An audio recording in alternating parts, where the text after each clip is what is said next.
Yes, एक minute wait sir एक Thank you, Mr. Jindani, for your very gracious invitation and your remarks. It's a remarkable honor to be here because this is the first time Mr. Jindani has promoted me to the first floor. I was never allowed in the 60s to climb the stairs. I was told, you don't have the credentials to ascend any closer to heaven. In any case, it's too early. So stick to the ground floor. And that's where one played out all one's fantasies. But what a place you have, mashallah.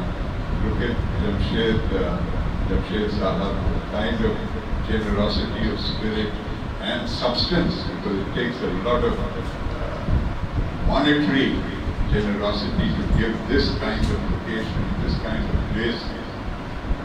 And to see that while that delightful part of Pakistan's history, broadcasting house right across, has now been emptied and taken over by my favorite institution, the Rangers of Karachi, other favorite institution, the Army, Javed, all perseveres with Theosophical. For Radio Pakistan has moved to Gulshan Nepal, but they should never have given up this landmark. So it's really great to be here. And after listening to Riyaz Saab, who has already fled the premises and has missed Mr. Jindani's marvelous recollection of how the Theosophical Society spread its work and what you are presently doing, both from Ms. Gul Afroz Zaman, who we heard, and yourself, remarkable. Very few people in Karachi and Pakistan know of the services to education that you are rendering and the traditions that people like Gulminwala and Mr. Woodboy, the dear father of Sabir and Naseem, have set before you, how you are sustaining this tradition. Exemplary, a great example of voluntary commitment to public service. And we lost Mr. Myers recently and we deeply miss him. So how do we begin to inflict a few thoughts on you on this auspicious day? Exactly what 149 years ago, this movement was formed in New York by Javed of Russian descent and Mr. Alcott, Mr. Judge. The name Judge in Pakistan has a very different connotation, but his surname is Mr. Judge. And it becomes very interesting later on. But the three, perhaps, foundational principles, apart from those that have been so well spelled out, in my humble view, are those that you will find in any research, that Theosophy believes in mysticism. And just for the record, mysticism is about the striving to become part of the larger being, the absorption of us mortal souls, other facets with the supremacy of being, mysticism. And the second is spiritualism, recognizing that the spirit is very distinct from matter, flesh and bone, that there is something called the spirit. And the third, metaphysics, which looks at the first principles of whatever things exist, time, space, physical form, and so on. And then bring them together into this universal fraternity, rising above all distinctions. Very noble, inspiring people. A new belief system. But alas, we see that after the passing away of the founder, Javed, ironically, all belief systems in history of humanity are vulnerable to splits and divisions. And this is what happened. Because out of those three, two decided to shift to Asia. They came to British-occupied South Asia and found Adiyar in Chennai. I'm proud to be from that town because I was born there. And they set up the Theosophical movement there. And the third, Mr. Judge, took it all the way to Pasadena in California. And he created his own branch of Theosophy. But this has happened in all belief systems, whether it is Christianity, whether it is Islam, Hinduism, of course, multiple different forms of Hinduism, Buddhism. It's a remarkable facet of belief systems that after the original message is conveyed, and that has the most powerful impact because it is coming from the person who, like the Prophet of Islam says, he is conveying the message of Allah. Those who come after immediately begin to reinterpret or misinterpret, and then the human desire for power and control. Look at the terrible legacy after the Prophet's passage. 3 of the 4 caliphs are violently killed, murdered, for whatever reason. Christianity splits, for better or worse, I don't know, I don't want to comment on that. But that do happen with Theosophy. Fortunately, Theosophy persevered in South Asia. And we have that very memorable picture downstairs of Mr. Jinnah in 1916 as part of the Home Rule League meeting Dr. Annie Besant. Very remarkable woman there too. But in today's world and today's Pakistan, the principles of Theosophy, what a contrast. To be founded in New York, in a country that today represents collusion with Israel, in the open, savage, uninterrupted, daily slaughter of thousands of women and children. In that very city, Theosophy began its journey. It just illustrates how prone, regardless of whether you're the world's great power or you're not, how prone we are, how vulnerable humanity is to the other facet of humanity, this duality, the capacity for scientific, technological excellence. The United States is sending satellites out into Jupiter's orbit, Saturn. They've contributed so much to human knowledge, to medicine, to improving people's lives, to studying species. And yet today, New York is also part of the pollution in massacre. And I'm not trying to shift the onus entirely to America. I mean, it's happening across the world. Failure of institutions to respect human beings. And these institutions are not descended from outer space. Ironically, these institutions reflect some of our own attributes because this duality is present in all of us. And the struggle is that the good prevail over the bad, and which is what great belief systems urge us to do. But how do we confront today in the year 2024, especially in Pakistan? Perhaps we need to address the fact that the fundamental identity which we inherit through our DNA, through our parents. You are born, you accidentally are born a Christian, you are accidentally born a Muslim. Rousseau said the man is born free but is everywhere in chains. Actually, it's the opposite. Man is born a slave. We are slaves to our DNA. We don't choose our gender. We don't choose where we are born. We don't choose why we are born. We have no choice at all. We are born slaves. And then through our actions, through the choices we make, to be good or bad, to be cruel or kind, to be compassionate insensitive, then you become free.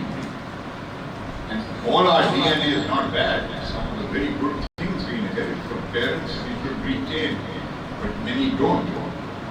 So what one finds is that philosophies like Theosophy are contesting against this inherited fundamental identity, belief system that you're born with. And then Theosophies and alternative philosophies are presenting another view, contrary to what you have been told. That your religion is the last religion, or your religion is the only religion. So how do you reconcile a new belief system? It says all religions are good. Of course, all religions also say respect other religions. But in practice, that doesn't happen, as we know. And how do we deal with this with the current huge is not the right word, immeasurable, exponential explosion of information, which is enlightening, so beautiful to be able to access an encyclopedia through a cell phone. Oh, never in human history. Fantastic. And yet, you also access hate, you access fake news, you access disinformation. How do we deal with this and reconcile it with the fundamental principles? Great challenge. And it's tougher now, I think, to be a human being and a citizen than to be a leader. We think leaders should improve. Yes, leaders should improve. But actually, citizens need to also improve. Because there is a great deal of fatigue and apathy also. It's understandable. We are under an assault of information, an assault of failures of governance, and we retreat into ourselves. We try to serve so nobly as the Theosophical Society does, but there's a need for much more to be done. And I just want to conclude with the view that we are all fortunate to be part of this incredible country called Pakistan. There is a sense of despair in Pakistanis currently. Many young people are migrating, many have lost faith. That's true. But we tend to ignore our strengths. The fact that supposedly in a country that's very extremist, intolerant, 97% Muslim, tens of thousands, hundreds of thousands of Muslim families send their innocent, vulnerable children to Christian missionary schools and colleges. What a good sign that is of our sense of pluralism and respect. That those Muslims don't think that by sending their children to Christian missionary schools or colleges they're going to be converted or they're going to lose their faith. No, both because of the nobility of the Christian presence in Pakistan, service to education, and the faith of the Muslims. You're not going to lose faith just by sending your child to study, but the acceptance of the quality of education, the nobleness of the mission. That's one indicator of our sense of pluralism. So when these extremists do mad attacks against people mistakenly accused of blasphemy or rightly accused of whatever, we should not forget that the vast bulk of the people of Pakistan are moderate and very balanced people. And you can see the history of 11 general elections since 1970. Not a single time have the people of Pakistan, especially the Thelawala, who votes more passionately than us spoiled rascals living in Clifton and DHA. The turnout in the Kachi Abadis, in the other areas is much higher than the Nadsas there. Never have those voters given any religious extremist party a majority vote. Not more than 7%, 8%, never get a majority vote. They vote for parties which are also full of, mashallah, scoundrels like myself. But those parties are not extremist parties. They may have the name Muslim League in it, they may have the People's Party, and also say Islam is a deen, but they are balanced parties. So, साथ देनी चाहिए हमारी आवाम को और अपने आप को. And look at this little gem that comes out of research. Then perhaps that should be my second aspect. A week ago, an organization called Ipsos, look it up on the internet. Ipsos is a very credible international research organization based in Paris. And they conducted a survey of 50 countries to assess how do people feel about being alive today in 2024 in their respective countries. And that's 50 included India, our favorite country, and Pakistan. One of the questions they asked was, how do you feel about what the society is in which you are living? And how do you see its future? 2/3 of Indians said, I see a very grim future. I see that Indian society is going to collapse in my lifetime. And this is in the world, largest democracy, in an economy that's supposed to be bustling and doing very well. Guess what? 2/3 of Pakistanis said, we are fine with our society. We are unhappy in some way. But the society will continue. It will be sustained. And this is not GHQ or the army trying to manipulate polls like the way they did with Form 45, Form 47. Oh, sorry, Jindani Sahib, I shouldn't have mentioned the army. It's a sacred institution. But the second and beautiful, delightful question was to assess carelessness, selflessness.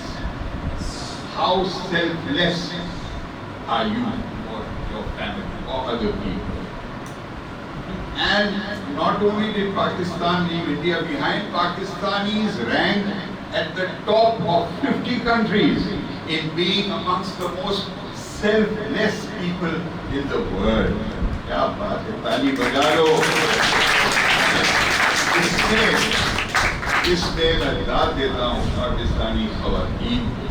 हम जैसे बदमाश मर्द तो नहीं हैं, लेकिन हमारी खवातीन जो ख्याल रखती हैं अपने साले मर्द का, अपने भाइयों का, वालिद का, बुजुर्गान का, बच्चों का, वाह वाह, हर चीज कुर्बान करते हैं. So those are the strengths that we have which are so relevant to Theosophy. In this whole philosophy, which unfortunately the word secular in Pakistan has been deliberately mistranslated as ladiniyat, should be brought back to its real meaning, ardiniyat, which is the real meaning of secularism and the spirit of both Theosophy and Islam. Thank you very much for your attention.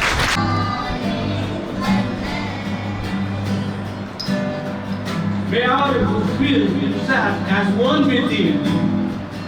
They may know they are one with each and every other. And छुपी हुई रोशनी जो हमारे ज़ुल्मात के चेहरे को जगमगा दे.